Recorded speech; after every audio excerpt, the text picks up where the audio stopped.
വെച്ച് അന്വേഷിച്ചതാണ് അത് bullet proof തന്നെയാണ് എന്ന്. പക്ഷേ അത് ഞാൻ ആ കാര്യം പി ജയരാജൻ എന്ന വ്യക്തിയോട് ചോദിക്കുമ്പോൾ എൻ്റെ മനസ്സിൽ ഞാൻ കൺവിൻസ്ഡ് അല്ല. ഞാൻ ഇന്നത് തുറന്നു പറയുകയാണ്, ഞാൻ ഇതുവരെ ഈ കാര്യത്തിൽ പറഞ്ഞിട്ടില്ല, ഞാൻ കൺവിൻസ്ഡ് അല്ല. അതുകൊണ്ടാണ് ഞാൻ ആ വായിക്കുന്നതിന് മുമ്പ് തന്നെ ഇതിങ്ങനെ ശരിയാണോ, കാരണം ഈ സർക്കുലറിൽ പറയുന്നത് സുരക്ഷയുള്ള ഹൈ സെക്യൂരിറ്റി ഉള്ള വാഹനം എന്നേ പറയുന്നുള്ളൂ.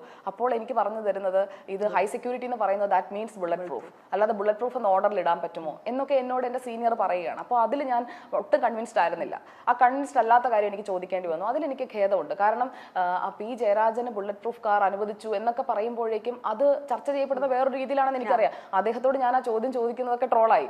കാരണം എനിക്ക് തന്നെ ഞാൻ തന്നെ കൺവിൻസ്ഡ് ആയിരുന്നില്ല. പക്ഷേ എൻ്റെ സീനിയർ പറയുമ്പോൾ എനിക്കത് ചെയ്തേ പറ്റൂ. അത് ആ സമയത്ത് പറ്റിയതാണ്. ഞാൻ ആ സീനിയറിനോട് അതിനുശേഷം അത് സംസാരിക്കുകയും ചെയ്തു. അദ്ദേഹം എന്നോട് പേഴ്സണലി സോറി പറഞ്ഞു, ആ പുള്ളിക്ക് തെറ്റിപ്പോയതാണ് എന്ന് പറയുന്നത്. പക്ഷെ ആ തെറ്റ് അവിടെ ആരും അറിയുന്നില്ല. ഇപ്പോൾ പ്രസന്റ് ചെയ്യുന്ന ആളുടെ ഭാഗത്ത് നിന്ന് ഞാൻ ഒരിക്കലും, കാരണം എനിക്ക് ജയരാജേട്ടനെ ഇഷ്ടമാണ്, ഞാൻ ഉമ്മൻചാണ്ടി ഇഷ്ടമാണെന്ന് പറഞ്ഞല്ലോ. അപ്പോൾ ജയരാജേട്ടനെ ആയാലും ഇപ്പം പിണറായി വിജയന്റെ കുറെ കാര്യങ്ങൾ എനിക്ക് ഇഷ്ടമാണ്. അപ്പോൾ ഈ ഫാക്ട് ചെക്ക് എന്ന് പറയുന്നത് വളരെ പ്രധാനപ്പെട്ടതാണ് റിപ്പോർട്ടറിൽ. അതുകൊണ്ട് തന്നെ ഞങ്ങൾ ശ്രദ്ധിക്കുന്ന ഒരു പ്രധാനപ്പെട്ട കാര്യം ഇതാണ്, നമുക്ക് വസ്തുതയാണെന്ന് ഉറപ്പ് വരുത്തിയിട്ടേ കൊടുക്കുള്ളൂ. ഞാൻ പറയുള്ളൂ, എല്ലായിടത്തും ലോകത്ത് എവിടെയുള്ളതാണ്, നമ്മുടെ നാട്ടിൽ നിന്നുള്ളതല്ല. അതായത് എൻ്റെ പാർട്ടി ഓഹോ നിന്റെ ആ ഒരു നമ്മുടെ പണ്ട് കാലത്ത് അവർണരും സവർണരും ജാതിയുടെ പേരിലും റേസിസം എന്നൊക്കെ പറഞ്ഞ് നമ്മൾ ആൾക്കാരെ ഡിസ്ക്രിമിനേറ്റ് ചെയ്ത പോലെ തന്നെയല്ലേ ഇപ്പോൾ പൊളിറ്റിക്സിന്റെ പേരിൽ അല്ലെങ്കിൽ നമ്മുടെ എന്താ പറയുക നമ്മുടെ ഒരു രാഷ്ട്രീയപരമായ ഒരു ഇൻട്രസ്റ്റ് വെച്ചിട്ട് ആൾക്കാർ ഡിസ്ക്രിമിനേറ്റ് ചെയ്യുന്നെന്ന് തോന്നിയിട്ടില്ലേ? എന്തിനാണ് അങ്ങനെ ഒരു അല്ല ഞാൻ പറയട്ടെ, ഇപ്പോൾ ഒരു രാഷ്ട്രീയ പാർട്ടിയിൽ അംഗമായാലേ താങ്കൾക്ക് ജോലി കിട്ടൂന്ന് വന്നാൽ താങ്കൾ ആ രാഷ്ട്രീയ പാർട്ടി പോയി ചേരും. ഇന്ന് കേരളം കാണുന്ന ഏറ്റവും വലിയ പ്രശ്നം അതാണ്. നിങ്ങളൊരു രാഷ്ട്രീയ പാർട്ടിക്കാരനാണെങ്കിൽ നിങ്ങൾക്ക് ജോലി കിട്ടും, അല്ലെങ്കിൽ നിങ്ങൾക്ക് പിൻവാതിൽ വഴി നിങ്ങൾക്ക് നിയമനം കിട്ടും എന്നും കണ്ടാൽ നിങ്ങൾ ആ പാർട്ടിയിലേക്കേ പോകൂ. അത് മനുഷ്യനിൽ സഹജമായിട്ടുള്ള ഒരു കാര്യമാണ്. പക്ഷെ ഞാൻ അങ്ങനെ പോയിട്ടില്ല. ഒരു രാഷ്ട്രീയ പാർട്ടിയുടെ ലേബലിൽ അല്ല, അല്ലെങ്കിൽ ഒരു രാഷ്ട്രീയ പാർട്ടിയുടെയും അംഗമായിക്കൊണ്ടുള്ള ജോലി നേടലോ ഒന്നുമല്ല. ഞാൻ പറഞ്ഞല്ലോ, ഞാൻ ആദ്യമായി ജോലി ചെയ്യുന്ന news channel Kairali people TV ആണ്.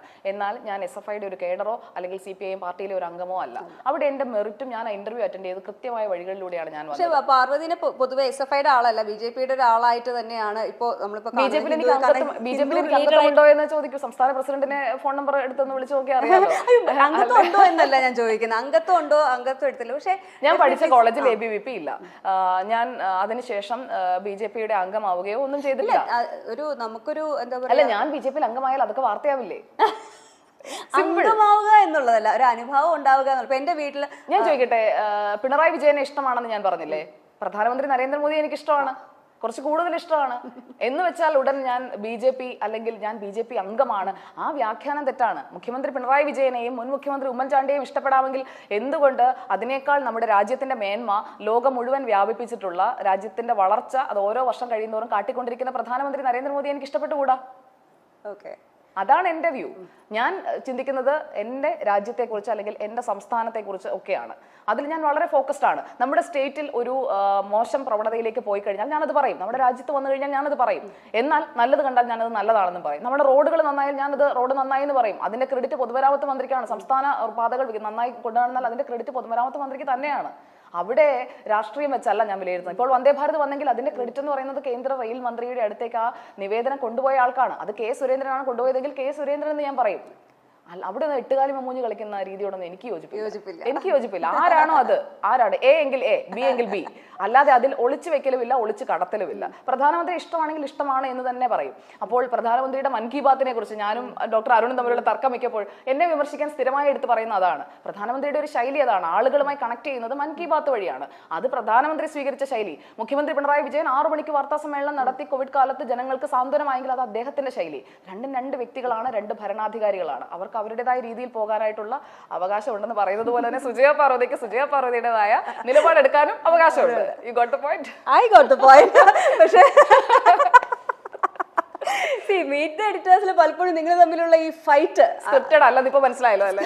സ്ക്രിപ്റ്റിന്റെ ഒക്കെ എന്ത് ആവശ്യം, ഇതിങ്ങനെ കമ്പ്യൂട്ടർ പോലെ പ്രിന്റ് ചെയ്ത് വരുമല്ലേ? ഇപ്പൊ പലപ്പോഴും നികേഷ് കുമാർ സാറ് നിങ്ങൾ രണ്ടുപേരും ആർഗ്യുമെന്റ് നിൽക്കുന്നത് ഞാൻ കാണുന്നുണ്ട്. അതെ, സാറിന് ടെൻഷൻ അധികം സഹിക്കാൻ പറ്റാത്തതുകൊണ്ടാവും. പിന്നെ സാറ് എന്ന് പറഞ്ഞു കഴിഞ്ഞാൽ സാറ് ഞാൻ പറഞ്ഞല്ലോ, ഞാൻ ആ റെസ്പെക്ട് കൊടുത്താണ് എപ്പോഴും. ഞാൻ സാറേന്ന് തന്നെയാണ് ഞാൻ ആ ഷോയിലും വിളിക്കാറുള്ളത്, നികേഷ് സാറേന്ന് വിളിച്ച്. അതായത് ഞാൻ അദ്ദേഹത്തെ ആദ്യമായിട്ട് കാണുന്നത് 2011 ഈ റിപ്പോർട്ടർ ചാനലിന്റെ തുടക്കത്തിന് മുമ്പുള്ള ആ സമയത്ത് എന്നെ വിളിച്ചതിന്റെ അടിസ്ഥാനത്തിൽ ഞാൻ അവിടെ വരുമ്പോഴാണ് ഞാൻ ആദ്യമായിട്ട് നികേഷ് സാറിനെ കാണുന്നത്. അത് കഴിഞ്ഞിട്ടുള്ള ഞാൻ ഏഷ്യാനെറ്റിലേക്ക് പോയതിനു ശേഷം ഞങ്ങൾ നേരിട്ട് കണ്ടിട്ടില്ല. അത് കഴിഞ്ഞ് ഇപ്പോൾ വരുമ്പോഴും ഈ റിപ്പോർട്ടർ തുടങ്ങുന്നതിന് തൊട്ട് മുമ്പുള്ള ദിവസം കാണുമ്പോൾ സാർ എന്നെ ഞാൻ കാണുമ്പോഴത്തേക്ക് ഇത് നമ്മുടെ കുട്ടിയാ എന്ന് പറഞ്ഞ് ചേർത്ത് പിടിക്കുന്ന ആ ഒരു വാമത്തുണ്ട്. അതാണ് ഞാൻ പറഞ്ഞത്, ഇന്നലെ കാണണമെന്നില്ല, വർഷങ്ങൾ കഴിഞ്ഞാലും നമുക്ക് ആ വ്യക്തിയുടെ ലൈഫിൽ അല്ലെങ്കിൽ ആ വ്യക്തി നമ്മളെ ഓർക്കുന്നുണ്ടെങ്കിൽ അത് ഞാനൊരു പ്ലസ് ആയിട്ടാണ് കാണുന്നത്. എവിടെ അവസാനിച്ചോ അവിടെ തന്നെ തുടങ്ങാൻ പറ്റും, എത്ര ഗ്യാപ്പ് ഉണ്ടെങ്കിലും അല്ലേ? അതെ, അത് എനിക്ക് തോന്നുന്നത് ചിലപ്പോൾ അതൊരു കാരണം റിപ്പോർട്ടർ എന്ന് പറയുന്നത് അതൊരു വ്യത്യസ്തമായ പ്ലാറ്റ്ഫോമാണ് അന്ന് സാറ് ഡിസൈൻ ചെയ്തത്. ഞാൻ അന്ന് അതിന്റെ ഭാഗമായിട്ട് വരുന്നതും അങ്ങനെ ആ ഒരു ചിന്തയുടെ പുറത്താണ്. അതിൽ നിന്ന് ഇപ്പോൾ പുതിയ രീതിയിലേക്ക് അതിനെ കൊണ്ടുപോകാനായിട്ട് ഒരു ഇത് വരുമ്പോഴേക്കും അതിലേക്കും എനിക്ക് വരാൻ പറ്റുന്നു എന്ന് പറയുന്നത് ഞാനതൊരു പ്ലസ് ആയിട്ടാണ് കാണുന്നത്. കാരണം അത് ദർ ഈസ് സംതിങ്. അന്ന് അവിടെ നിൽക്കാതെ പോയ ഞാൻ ഇവിടെ തിരിച്ചു വരണം എന്നുണ്ടെങ്കിൽ എന്തെങ്കിലും സംതിങ് ഡെസ്റ്റിനി പ്ലാൻ ചെയ്തിട്ടുണ്ട്, ഇവിടെ വന്ന് എന്തോ ചെയ്യാനുണ്ട്.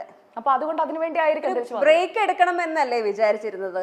24 മാറിയിട്ട് അങ്ങനെ ഒരു ഇല്ല, ഇടയ്ക്കൊരു ബ്രേക്ക് എടുക്കുന്നതിനെ പറ്റിയിട്ട് വന്നിട്ടേ ഇല്ല. ഇല്ല. പക്ഷെ അങ്ങനെ ഒരു ന്യൂസ് വന്നതുപോലെ ഇല്ല, ബ്രേക്ക് എടുത്തില്ല. ഞാൻ കുറച്ച് തീർത്ഥയാത്രയൊക്കെ നടത്തി, ചിത്രങ്ങളൊക്കെ കണ്ടുകാണല്ലോ.